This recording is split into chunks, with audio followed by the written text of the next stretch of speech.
நம்ம முதல்ல செய்ய வேண்டிய விஷயம் என்னன்னா, தன்னுடைய பெற்றோர்களை கவனம் செலுத்தணும். தன்னுடைய பெற்றோர்களுக்கு நாம் உபகாரம் செய்ய வேண்டும். அவங்க நம்ம எப்படி வளர்த்தாங்க, அவங்க எப்படி நம்மளை வளர்த்தாங்களோ அதற்கு ஏற்றாது போல நாம் அவர்களை கவனமாக பார்த்து கொள்ள வேண்டும். அப்போ பிள்ளைகள் தன்னுடைய பெற்றோர்களுக்கு செய்யக்கூடிய கடமைகளை குறித்து நமக்கு முன்னால் உரையாற்றுவதற்காக இர்ஷாத் அஹ்மத் அத்தாய் அவர்களை மேடைக்கு அழைக்கின்றேன்.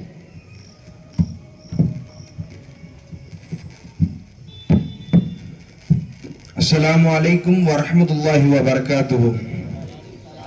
நஹ்மதுஹு வ நுஸல்லி அலா ரசூலிஹில் கரீம். அம்மா பஅத். இப்போது இந்த உலகத்தில் வளரக்கூடிய வாலிபர்கள் எந்த நிலையில் இருக்கின்றார்கள் என்பதை நாம் நமது கண்ணால் பார்த்து கொண்டிருக்கின்றோம். மிகவும் மோசமாக அந்நிய கலாச்சாரங்களை பின்பற்றி கொண்டு தகாத வார்த்தைகளை பேசிக்கொண்டு அப்ப உள்ள இளைஞர்கள் எல்லாம் பார்ப்பதற்கு இவங்களை நம்ம ரோல் மாடலா எடுத்துக்கலான்னு சின்ன பசங்களா யோசிப்பாங்க. ஆனா இப்ப உள்ள இளைஞர்கள் எப்படி இருக்காங்கன்னா, அவங்களுடைய ஹேர் ஸ்டைலை வச்சு அவங்களை கண்டுபிடிச்சிடலாம். அப்படி ஒரு வினோதமான நிலையில, ரொம்ப விகாரமான நிலையை இப்போ உள்ள இளைஞர்கள் நம்மளுக்கு வாழ்ந்து கொண்டிருக்கிறாங்க. தன்னுடைய தாய் தந்தையர்களை மதிக்காதவங்க தான் இந்த உலகத்துல மிகவும் ஒரு கேவலமான நிலையில இருப்பதை நம்ம பார்த்திருக்கோம். பெற்றோர்கள் தன்னுடைய பெற்றோர்களை மதிக்காத இளைஞர்களாக இப்போ உள்ள இளைஞர்கள் இந்த உலகத்துல இருக்கிறாங்க. அதை ஒரு கெத்து. இப்ப நம்ம பெற்றோர்களை நம்ம ஏசி பேசிட்டா, அவங்கள நம்ம திட்டா அது ஒரு கெத்து அப்படின்னு வச்சிருக்கிறாங்க இப்போ உள்ள இளைஞர்கள்.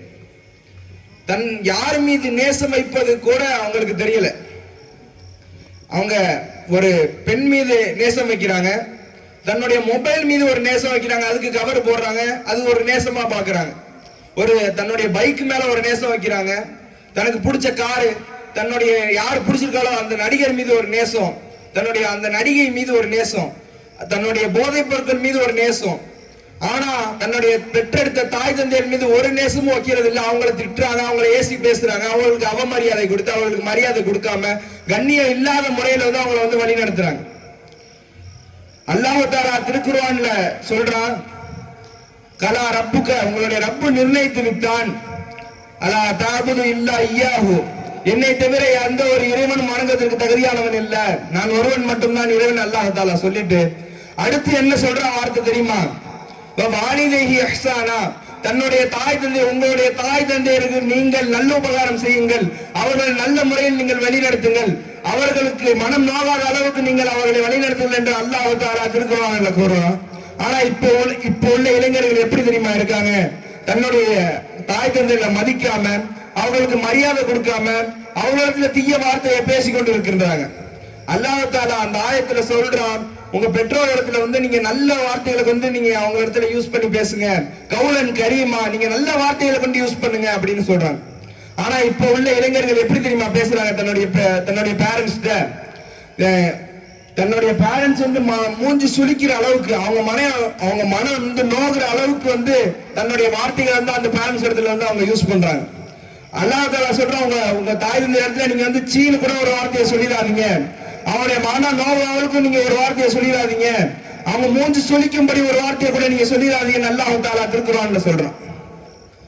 ஆனா இந்த உள்ள இளைஞர்கள் எல்லாம் பெரும் பாவத்தில் முழுகி கொண்டிருக்கின்றாங்க. எப்படி?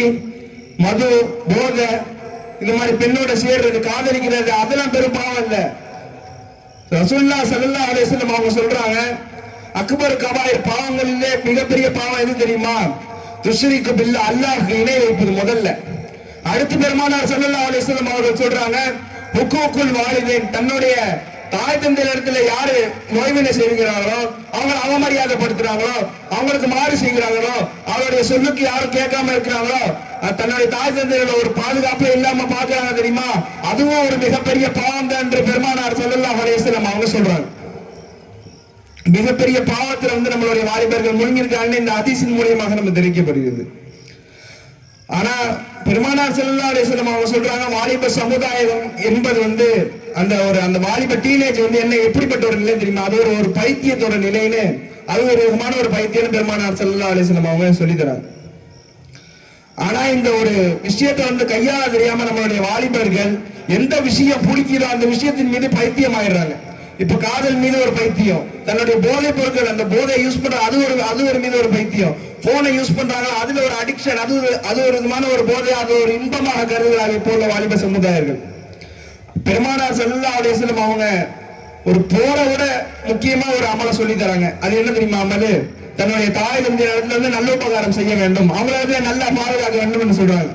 ஒரு சஹாபி வந்து பெருமானார் ஸல்லல்லாஹு அலைஹி வஸல்லம் அவங்கள்ட்ட சொல்ல வராங்க, யா ரசூலுல்லாஹ், நானும் போருக்கு வரேன், நானும் அல்லாஹ்வுடைய பாதையில வந்து நானும் போர் செய்யறேன், இது எனக்கு ரொம்ப விருப்பமா இருக்கு அப்படின்னு சொல்றாங்க. பெருமானார் ஸல்லல்லாஹு அலைஹி வஸல்லம் கேட்கறாங்க, தம்பி உனக்கு தாய் தந்தை இருக்காங்களா அப்படின்னு கேட்கறாங்க. தாய் மட்டும் இருக்காங்க, தந்தை வஃபாத் ஆகிவிட்டாங்க ரசூலுல்லாஹ் அப்படின்னு சொல்றாங்க. அப்ப மூலது பெருமானார் ஸல்லல்லாஹு அலைஹி வஸல்லம் அவங்க சொல்றாங்க, உன்னுடைய தாய், அந்த முதுமையான தாய்க்கு வந்து நீ வந்து பணிவிடை செய்தாலே அதுவே போரை விட பெரிய மடங்கு அதுக்கு கூலியை தரும், ஹஜ் செய்த நன்மை அது உனக்கு தரும் என்று பெருமானார் ஸல்லல்லாஹு அலைஹி வஸல்லம் அவர்கள் அந்த நபரிடம் சொல்லி விடுகிறார்கள். பெருமானார் ஸல்லல்லாஹு அலைஹி வஸல்லம் அவர்கள் சொல்லிய ஒரு வார்த்தையில் ஒரு பொய்யும் இருக்காது என்று நம்ம எல்லாம் அறிந்த ஒரு விஷயமாக இருக்கிறது. இப்படி ஒரு பின்பற்றக்கூடிய தலைவர் எந்த ஒரு சமுதாயத்திலும் இல்லை என்று நம்மளுக்கு தெரியும். ஆனால் அந்த வாலிபர்கள் எல்லாம் இப்போ உள்ள நடிகைகளை பார்த்து, நடிகர்களை பார்த்து அவர்கள் தான் தன்னுடைய ரோல் மாடல் என்பதாக அவர்கள் நினைத்து கொண்டு ஒரு அந்நிய கலாச்சாரத்தின்படி வாழ்ந்து கொண்டிருக்கிறார்கள். ஆனால் நமது பெருமானார் ஸல்லல்லாஹு அலைஹி வஸல்லம் அவர்கள் யார், அவருடைய சஹாபாக்கள் யார், அதற்கு பின்னாடி வந்த இமாம்கள் யார் என்று அவர்கள் தெரியாமல் அவர்களை ரோல் மாடலாக எடுப்பதற்கு பதிலாக இப்ப உள்ள கேவலமான நடிகர்களையும் நடிகைகளையும் அவர்கள் ரோல் மாடலாக எடுத்துக்கொண்டு வருகிறார்கள். சரி, தாய் தந்தையில பாத்துக்கணும், இப்படி பாத்துக்கணும் சொல்றீங்களே மௌலானா, அவங்களை வந்து எப்படி பாத்துக்கணும் அப்படின்னு கேட்டீங்கன்னா, அவங்கள வந்து நம்ம நல்ல முறையில பார்த்தாலே அது ஒரு நன்மை அப்படின்னு பெரியார்கள் நம்மளுக்கு சொல்லி தராங்க. பொதுவா 3 விஷயங்களை பார்த்தாலே நம்மளுக்கு நன்மை.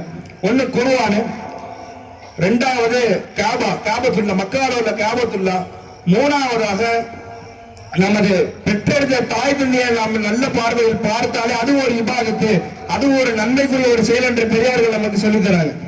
ஆனா இப்போ உள்ள வாலிபர்கள் தன்னுடைய அந்த அம்மா அப்பா சொல்ற பேச்சையை கேட்காம அவர்களுக்கு ஒரு அவமரியாதையை கொடுத்து அவர்களுக்கு கண்ணியமே இல்லாம ஒரு முறையில வந்து அவங்க வந்து நடந்து கொண்டிருக்கின்றாங்க.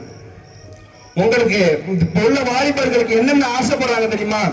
ஒரு போன் வச்சுக்கணும், ஒரு பைக் வச்சுக்கணும், ஒரு நல்ல இடத்துல நம்ம வரணும் அப்படின்னு ஆசைப்படுறாங்க. அந்த ஆசையெல்லாம் நடக்கணுமா? பெருமானார் ஸல்லல்லாஹு அலைஹி வஸல்லம் அவங்க சொல்லி தராங்க, அல் ஜன்னத்து தஹத அஹதாபில் உம்மஹாத், உங்களுடைய சுவனம் உங்களுடைய தாயின் பாதங்களுக்கு கீழே இருக்கிறது பெருமானார் ஸல்லல்லாஹு அலைஹி வஸல்லம் அவங்க சொல்லிட்டாங்க. தன்னுடைய தாய் தந்தையர் துவா மூலியமா தான் அதெல்லாம் கிடைக்கணும்னா அது கிடைச்சிதான் தெரியும். ஏன்னா தாய் தந்தையர் மூலியமா தான் நம்மளுக்கு வந்து சுவர்க்கமே இருக்குன்ட்டாங்க. அதனால நம்மளுக்கு நம்ம ஆசைப்படுறது எல்லாமே நம்மளுக்கு வரணும்னா நம்மளுடைய தாய் தந்தையருடைய துவாவை நம்ம பெறணும். அதுக்கப்புறம் இப்போ உள்ள ஒரு இளைஞர்கள் என்ன சொல்றாங்கன்னா, என்ன செய்யறாங்க தெரியுமா? தன்னுடைய இஷ்டப்படி அவங்க வந்து செலவு பண்றாங்க, தன்னுடைய இஷ்டப்படி செலவு பண்றாங்க. போதைப் பொருட்கள் மேல தன்னுடைய போனுக்காண்டி செலவு பண்றாங்க, தன்னுடைய உடை அழகா இருக்கணும் அதுக்காண்டி செலவு பண்றாங்க. ஆனா பெருமானார் ஸல்லல்லாஹு அலைஹி வஸல்லம் அவங்க சொல்லி தராங்க, செலவினங்களிலே ஒரு மிக சிறந்த செலவினம் எது தெரியுமா? தன்னுடைய பெற்றெடுத்த தாய் தந்தையர்களுக்கு செலவு செய்வது அந்த பணம் தெரியுமா? அந்த செலவினம் தான் உங்களுக்கு நல்லது அப்படின்னு பெருமானார் ஸல்லல்லாஹு அலைஹி வஸல்லம் அவங்க சொல்லி தராங்க. ஆனா இப்போ உள்ள இளைஞர்கள் வந்து வேஸ்டான பொருட்கள் மீது, ஆடம்பரமான விஷயங்கள் மீது செலவு செய்து தன்னை பெற்றெடுத்த தாய் தந்தையர் மீது ஒரு கவனமே இல்லாம அவங்க பாட்டுக்கு அவங்க இஷ்டப்படி செலவு செஞ்சிடறாங்க. அவன் அந்த பையனும் வேலைக்காண்டி வெளிநாட்டு போயிடுறான், தன்னுடைய பெற்ற அந்த தாய் தந்தையை மதிக்காம அவங்களுக்கு வந்து ஒரு 20,000 காசு கொடுத்தா போதும், அவங்க பாட்டுக்கு அவங்க வேலையை பார்த்துப்பாங்கன்னு சொல்லிட்டு அவங்க ஒரு வெளிநாட்டுல அவன் பாட்டுக்கு ஜாலியா இருக்கான். இந்த இதை அவங்களுக்கு அனுப்பிட்டா போதும், உங்களுக்கு உள்ள கடமை முடிஞ்சிருச்சு அப்படின்னு நினைச்சாங்க. ஆனா அந்த வீட்டுல உள்ள தாய்மார்கள்லாம் என்ன நினைக்கிறாங்க, தன்னுடைய பிள்ளை வந்து நம்மள்ட்ட பேசுவான், நம்ம வந்து நல்ல முறையில பார்த்துப்பான், நம்ம நல்ல முறையில வந்து கவனிச்சுப்பான். அப்படியே அந்த தன்னுடைய பெற்றோர்கள் இயங்கும் போது அந்த பிள்ளை வந்து தன்னுடைய அந்த பெற்றோர்களை வந்து அவமதிக்காம இன்னும் சில பேர் தாண்டி தன்னுடைய பெற்றோர்களை வந்து அவங்க வந்து ஓல்டேஜ் ஹோம்ஸ், அந்த முதியோர் இல்லத்துல சேர்த்து அவங்கள வந்து மன கஷ்டத்துக்கு ஆளாக்கி அந்த மன கஷ்டத்து மூலியமாக அவங்க இறக்குறத நம்ம வந்து பெரும்பாலான செய்தித்தாள்களை பார்க்கிறோம். ஆக பெருமானார் ஸல்லல்லாஹு அலைஹி வஸல்லம் அவங்க கடைசியா ஒரு வார்த்தையை சொன்னாங்க. அந்த வார்த்தையை கொண்டு என்னுடைய உரையை வந்து முடிவெடுத்துக்கிறேன். பெருமானார் சொல்ல வார்த்தை, ஹுமா ஜன்னத்துக்க வ நாருக்க, உன்னுடைய தாய் தந்தையர் தான் உனக்கு சொர்க்கம், அவங்க தான் உங்களுக்கு நரகம் அப்படின்னு சொல்றாங்க. அவங்க நல்ல முறையில பார்த்துக்கிட்டு அவங்கள நல்ல பொடியில நம்ம வச்சுக்கிட்டு தான் நம்மளுக்கு அவங்க வந்து சொர்க்கத்தை வந்து நம்மளுக்கு தந்துருவாங்க. அல்லாஹ்வுடைய பொருத்தத்துல வந்து தந்தையோடைய பொருத்தத்துல வந்து அல்லாஹ்வுடைய பொருத்தம் இருக்கு. அப்படி தந்தையோட கோபத்துல வந்து அல்லாஹ்வுடைய கோபம் இருக்கு.